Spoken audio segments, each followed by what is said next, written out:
विद्यार्थ्यांनो सप्रे नमस्कार. आज आहे 20 एप्रिल. आजच्या दिवसापर्यंतच्या महत्त्वपूर्ण चालू घडामोडी प्रश्न आपल्याला बघायचे आहेत. व्हिडिओ काळजीपूर्वक बघा, नक्की तुम्हाला आजच्या व्हिडिओतून हेल्प होईल. तसेच चॅनलवर नवीन असाल तर चॅनलला देखील सबस्क्राईब करून घ्या, कारण की डेली सकाळी 6 वाजता आम्ही तुमच्यासाठी व्हिडिओ घेऊन येत असतो.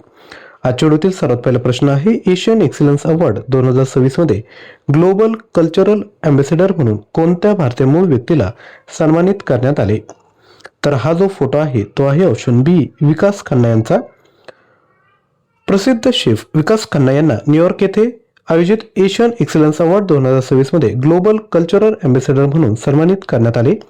भारतीय संस्कृती आणि खाद्य कलेचा जागतिक स्तरावर प्रसार केल्याबद्दल हा सन्मान देण्यात आला. त्यांचा बंगालो रेस्टॉरंटच्या यशासाठी आणि मानवतावादी कार्यासाठीही त्यांना गौरवण्यात आले. ते भारतीय खाद्य संस्कृतीद्वारे कल्चरल डिप्लोमसी वाढवणारे प्रमुख व्यक्तिमत्व बनले. ते मिशेलिन स्टार मिळवणारे पहिल्या भारतीय शेफपैकी एक आहे. फीड इंडिया मोहिमेद्वारे त्यांनी जागतिक स्तरावर ओळख निर्माण केली. मिशेलिन स्टार म्हणजे काय, तर जगातील सर्वोत्तम रेस्टॉरंटना दिला जाणारा प्रतिष्ठित सन्मान आहे. चित्रपटांसाठी जसे ऑस्कर तसेच रेस्टॉरंटसाठी मिशेलिन स्टार मानला जातो. एशियन एक्सलन्स अवॉर्ड सुरुवात झाली 2006 मध्ये Los Angeles USA.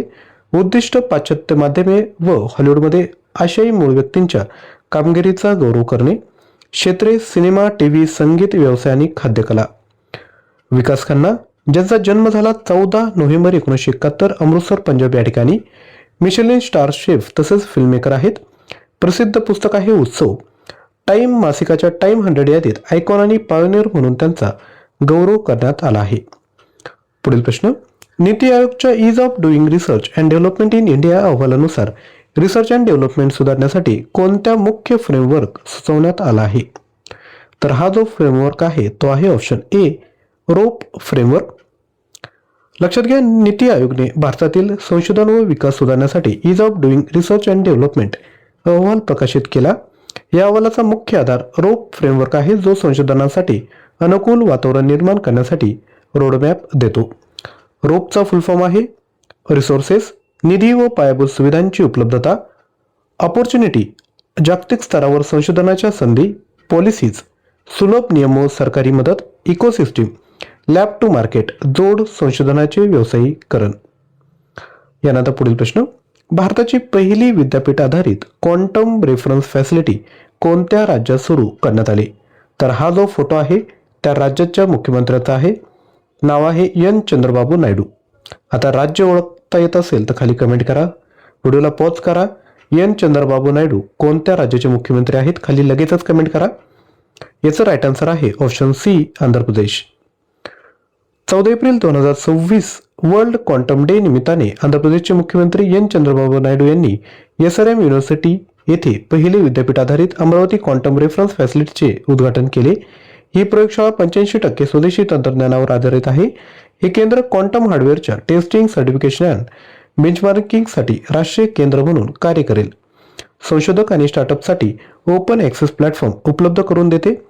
Andhra Pradesh सरकारची योजना अमरावतीला भारताची क्वांटम व्हॅली म्हणून विकसित करण्याची आहे. तांत्रिक वैशिष्ट्य, ही लॅब सुमारे -273 डिग्री सेल्सिअस म्हणजे ॲब्सोल्यूट झिरो तापमानावर कार्य करते. क्वांटम कण स्थिर ठेवण्यासाठी इतक्या कमी तापमानाची गरज असते. हे भारतातील पहिले असे केंद्र आहे जे अकॅडमिक आणि इंडस्ट्रीयल दोन्ही क्षेत्रांच्या गरजा पूर्ण करू शकते.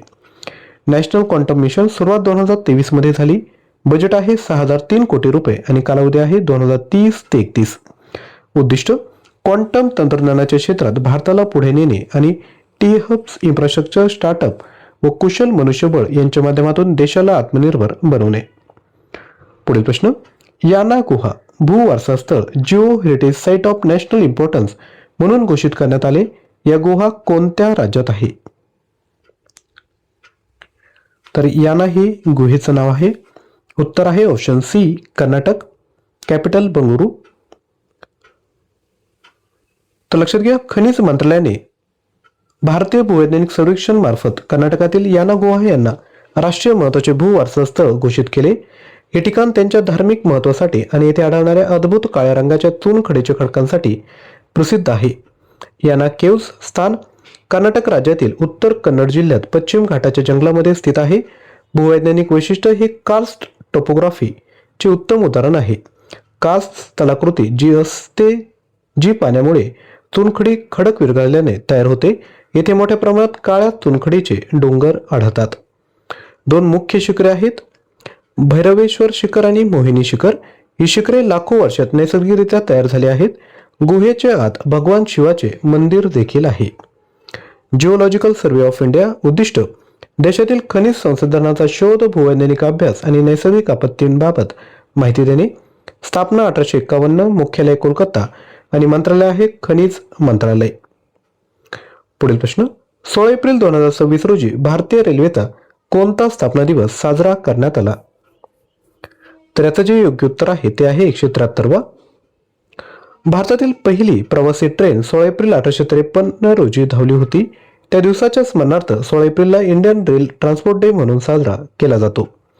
इंडियन रेल्वे सुरुवात झाली 16 एप्रिल 1853. लक्षात घ्या, पहिली ट्रेन बोरी बंदर मुंबई ते ठाणे दरम्यान धावली. अंतर होतं 34 किलोमीटर. भारतीय रेल्वेचे जनक लॉर्ड डलहौसी यांना म्हटले जाते. मुख्यालय आहे नवी दिल्ली आणि सध्याचे रेल्वे मंत्री आहेत अश्विनी वैष्णव. भारतात एकूण रेल्वेचे झोन आहेत 19. नवीन 19वा झोन आहे साऊथ कोस्ट रेल्वेज, मुख्यालय विशाखापट्टणम. जागतिक क्रमवारीत भारताचा रेल्वे नेटवर्कमध्ये 4था क्रमांक आहे. सुरुवातीला अमेरिका, चीन आणि रशियानंतर भारताचा 4था क्रमांक लागतो. पुढील प्रश्न, young global leaders class of 2026 मध्ये कोणाचा समावेश करण्यात आला? उत्तर आहे ऑप्शन बी, जय शहा यांचा. आंतरराष्ट्रीय क्रिकेट परिषद चे सध्याचे अध्यक्ष जय शहा यांना वर्ल्ड इकॉनॉमिक फोरम द्वारे young global leaders class of 2026 मध्ये समाविष्ट करण्यात आले. त्यांना क्रिकेटचा जागतिक स्तरावर विस्तार, महिलांच्या क्रिकेटला प्रोत्साहन आणि क्रीडा क्षेत्रातील प्रासंगिक प्रभाव यासाठी सन्मान देण्यात आला. यावर्षी YGL यादीत 55 देशांतील 40 वर्षांखालील 118 प्रभावशाली नेत्यांचा समावेश आहे. जय शहा सध्या ICCचे अध्यक्ष आहेत. 1 डिसेंबर 2024 रोजी न्यूझीलंडचे ग्रेग बार्कले यांची त्यांनी जागा घेतली. BCCIच्या इतिहासातील सर्वात कमी वयाचे ते सचिव राहिले आहेत. वर्ल्ड इकॉनॉमिक फोरम ही एक आंतरराष्ट्रीय NGO आहे जी जगभरातील राजकारणी, व्यावसायिक नेते आणि बुद्धिजीवांना जागतिक मुद्द्यांवर चर्चा करण्यासाठी एकत्रित आणते. स्थापना झाली 24 जानेवारी 1971. संस्थापक आहेत क्लॉस शॉप. मुख्यालय आहे कालोग्नी, जेनेवा, स्वित्झर्लंड. पुढील प्रश्न, कोणत्या राज्याच्या उच्च न्यायालयाने सर्व क्षेत्रांमध्ये महिलांसाठी मिनिस्ट्रियल लीव्ह पॉलिसी लागू करण्याचे आदेश दिले? तर हे जे राज्य आहे ते आहे कर्नाटक. कर्नाटक उच्च न्यायालयाने राज्य सरकारला मिनिस्ट्रियल लीव्ह पॉलिसी लागू करण्याचे निर्देश दिले. ही धोरणे संघटित आणि असंघटित दोन्ही क्षेत्रांमध्ये लागू होणार आहेत. 18 ते 52 वर्षे वयोगटातील महिला कर्मचाऱ्यांना दर महिन्याला 1 दिवसाची सशुल्क रजा दिली जाईल. हे भारतीय संविधानाचे कलम 21 राईट टू डिग्निटीचा भाग मानले जाते. पुढील प्रश्न, world heritage day international day for monuments and site दरवर्षी कोणत्या दिवशी साजरा केला जातो? याचं योग्य उत्तर आहे 18 एप्रिल. दरवर्षी 18 एप्रिल रोजी international day for monuments and site साजरा केला जातो. उद्देश संस्कृत वारशाबद्दल जागरूकता वाढवणे आणि त्यांचे संरक्षण करणे. ICOMOS international council on monuments and साईटने 1982 मध्ये प्रस्ताव दिला. युनेस्कोने 1983 मध्ये अधिकृत मान्यता दिली. 2026 ची थीम आहे emergency response for living heritage in context of conflict and disaster. ICOMOS सांस्कृतिक वारसा स्थळांचा संरक्षणासाठी कार्य करणारी आंतरराष्ट्रीय संस्था. मुख्यालय आहे चारंटन ले पॉन्ट, पॅरिस, फ्रान्स. स्थापना झाली 1965. व्हेनिस चार्टर 1964 अंतर्गत. व्हेनिस चार्टर 1964 ऐतिहासिक इमारती आणि स्मारकांच्या संरक्षण व पुनर्स्थापनेसाठी आंतरराष्ट्रीय मार्गदर्शक तत्वे आहेत. 1964 मध्ये व्हेनिस, इटली येथे तयार करण्यात आले. आता एप्रिल महिन्यातील महत्त्वाचे दिवस. 14 एप्रिल डॉक्टर बाबासाहेब आंबेडकर यांचा स्मृती दिन. 15 एप्रिल जागतिक कला दिवस. 17 एप्रिल जागतिक हिमोफिलिया दिवस. 18 एप्रिल जागतिक वारसा दिवस.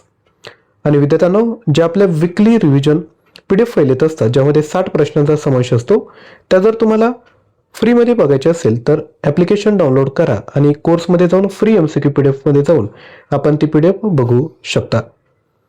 पुढील प्रश्न, एप्रिल 2026 मध्ये भारताने ब्रिक्स हेल्थ वर्किंग ग्रुपची पहिली बैठक कोणत्या शहरात आयोजित केली?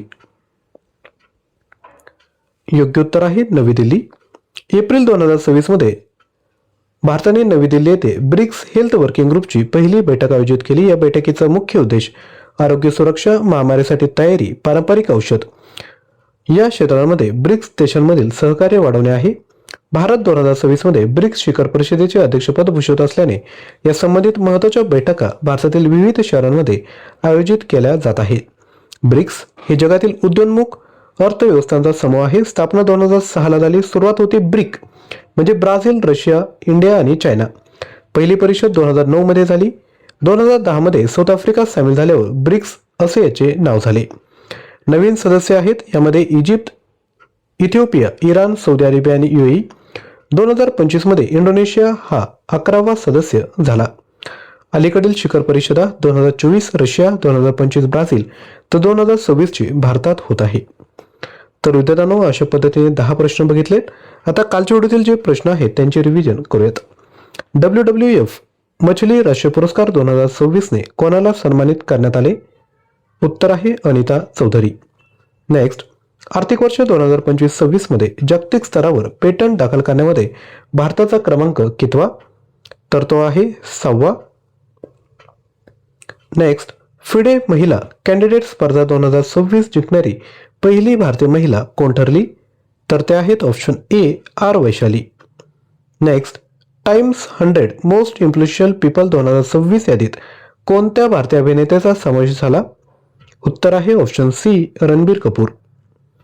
नेक्स्ट, आर्थिक वर्ष 2025-26 मध्ये भारतात एकूण निर्यात गुड्स अँड सर्व्हिसेस किती रेकॉर्ड स्तरावर पोहोचला? उत्तर आहे $860 अब्ज. नेक्स्ट, फिकेने आपल्या नवीन महासचिव म्हणून कोणाची नियुक्ती केली? उत्तर आहे ऑप्शन क्रमांक D अनंत स्वरूप यांची. नेक्स्ट, 2026 मध्ये जागतिक हिमोफिलिया दिवसाची थीम काय? तर ती आहे ऑप्शन C निदान काळजीची पहिली पायरी. नेक्स्ट, इन्फोसिसने 2026 मध्ये कोणत्या टेनिस खेळाडूला आपला जागतिक ब्रँड अँबॅसेडर नियुक्त केले? उत्तर आहे option A Carlos Alcaraz. Next, भारताचा पहिला एकात्मिक महामार्ग ट्रॉमा केअर सिस्टीम प्रोजेक्ट संजीवनी कोणत्या राज्याने सुरू केला? उत्तर आहे तेलंगणा. नेक्स्ट, एप्रिल 2026 मध्ये आयोजित भारत स्टील 2026 आंतरराष्ट्रीय परिषद कुठे झाली? उत्तर आहे ऑप्शन A भारत मंडपम नवी दिल्ली या ठिकाणी.